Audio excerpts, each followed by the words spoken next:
Bloomfield Hills, Michigan.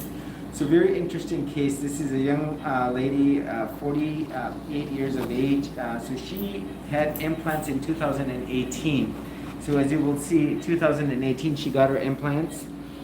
In 12/23/24, she was involved in an MVC, motor vehicle collision, and so she ended up having pain on the right side. Now, we do not know clearly that if this is the accident that brought this on or caused the pain. She had a grade 4 capsular contracture on the right, or if this caused a rupture. Nonetheless, she ended up getting an MRI that showed what was a right side rupture. And so these are implants from 2018, so just 7-year-old set of implants, silicone, that were placed below the muscle. So I removed the excess skin, as you will see, going into the case. And as I was dissecting, the dissection on top of the rib was indeed very tedious. And you will see none of the silicone spilled into the chest. The hardest part of the whole case is when this is sitting right on top of the rib and the dissection needs to be done such that all of this capsular tissue needs to be protected. So using Raytex and a sponge, you can see how you're able to kind of block and cover and prevent any of the spillage outside. So this is a very, I use the word smart way of literally blocking. Now remember, this is the capsular tissue as it has protected. You can see the markings of the cartilage right here. This is the cartilage part. So people ask, why do you remove the cartilage? So I can remove. Now this was actually like this, and this was all protected, so none of this spilled into the chest, and there was absolutely no need for any drains, and overall surgery went very well. So as I dissect this out, you will see clearly what is a ruptured implant, and all contained, no need for drains, and everything went very well. And this is supposed to be the nicer, better gummy bear implant, and you can see literally how it has disintegrated. And as I move this out, you will see the inside part. It has this purple / grayish appearance. Everything is contained, and none of this spilled into the chest.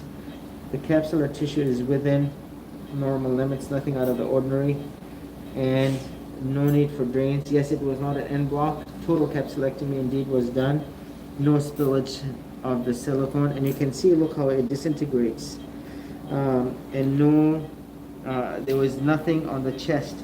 So look at the shell of the implant and look at the internal contents, and everything, as you will see, was contained, and that was the goal of the whole surgery. And the ultimate proof is no need for drains, because if there was any spillage of the silicone into the chest cavity, or any of the capsule was left behind, or any inflamed tissue in the periphery was left behind, look at all this other fatty tissue, all was removed, because this was all part of the badness, if you will.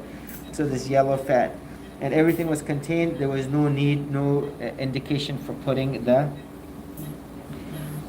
drains. Now with my new pair of gloves, sterile, I'm going to go ahead and cut this open, and overall I'm very happy. I cut out the full thickness skin, and as you will see right here, this is again just a 7-year-old set of implants, and everything was removed definitively.